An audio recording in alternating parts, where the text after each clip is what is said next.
unfortunately I'm going to share another beer with you tonight, and it's going to be my first time trying this out, so it should be interesting. Old Speckled Hen's the name. It's a pretty well known around the globe kind of ale. It says English fine ale, but essentially this is a pale ale. 5.2 ABV, and you can also find this in different sizes. I think it comes in clay glass bottles, either 500 ml or maybe 12 ounce as well. I'm not quite sure, but I've seen this in different sizes as well. So yeah, I just picked up a can in Toronto to try it out. Now it doesn't say much about it on the actual can. It just says a distinctive rich malty taste bursting with character, fruity aroma and deliciously smooth. And it's brewed in Suffolk, England by Moreland Brewing Company. They also make Green King IPA, which is actually bitter. For some reason they named this IPA, but this should be interesting. Let's try it out. I've heard mixed reviews about it. Some people say it's kind of mediocre, some people say it's pretty good. So try it out. Now, as I've said in my previous reviews, pale ales are usually an acquired kind of taste, which I managed to develop anyway. So yeah, I used to not really like them, but now I'm a big fan. Of course, IPAs are kind of more flavorful than regular pale ales, but you know, still get some similarities. Now, I'm not able to get much head in this beer for some stupid reason. This is not a widget can, it's just a regular aluminum kind of can. So looking at the body still, actually the head, as little as there is of head, it's kind of creamy as well.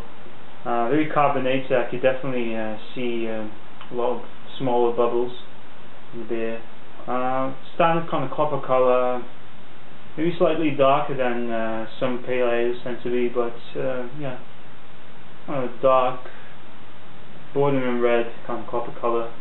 Very fizzy, very carbonated. I could actually see a lot of it. And smelling it, very malty kind of smell. Very mild, but I mean it's not overpowering kind of malts, but say like biscuity malts, touch of caramel in the aroma, and of course in this one you definitely smell hops as well. Just a tad of citrus, I think, and maybe lemon. No grapefruit though, it's mostly like lemon. So let's give it a try.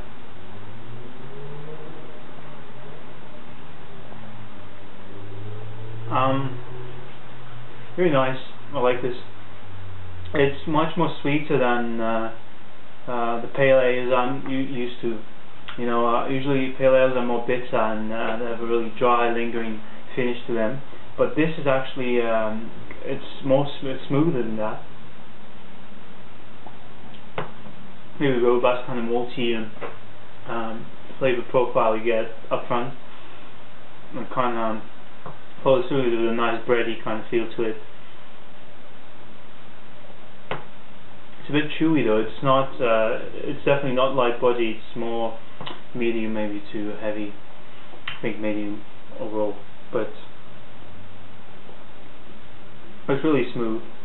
As you can see, the head's barely there, barely visible, but you still get a nice lacing, and the bubbles are still there. But the mouthfeel is not carbonated. It's very mild, very nice kind of smooth mouthfeel as well.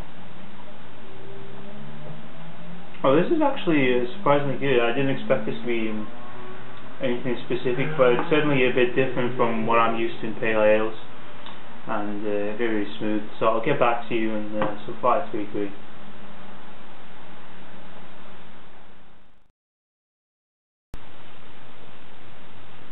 Okay, so for the final word, it's certainly a good ale, kind of different from what I'm used to, but at the same time, it's not the most complex kind of ale you could find, obviously, but it's got enough kind of character to it, a nice bready feel. As I've said, the dryness is not extreme. Actually, as you drink more of it, it doesn't continue being too smooth, kind of develops a dry finish, but at the same time it's not bitter, it's not too bitter, it's very kind of moderate balanced bitterness to it. And yeah, you still get the caramel notes in it. Not much citrus or anything like that once you drink it, but it's very good overall. The mouth feels medium body, as I said. It's certainly heavier than all the light kind of beers and lighter ales. Even the bitter is usually less potent, less mouthy to it. But at the same time, the carbonation comes down, doesn't bother you at all. And as far as drinkability goes, I think you can find more drinkable ales out there, but at the same time, this is drinkable enough. I could definitely have a few pints of these, maybe not more than 2 in a row, but overall it's just proved to be quite good. I'm glad I tried this. I'm glad I'm still enjoying the rest of it. So I'm going to give this 4 out of 5 for Old Speckled Hen. Why? Because it didn't impress me that much, but it certainly met my expectations and maybe even came a bit above that. But probably it's not going to become my favorite. But I'm going to try this on tap sometime and see how that goes. But it's a very good ale, very good pale ale. As far as the style goes, I'm not sure if this is a very good example of style, but overall it's very drinkable for this style. It's got enough character to it, and for my part it was very enjoyable, very kind of smooth, soothing and relaxing with it. Very good. So 4 out of 5 for Old Speckled. And that's it. That does it for this review. Thanks a lot for checking it out. I'll come back with more beers. See you later.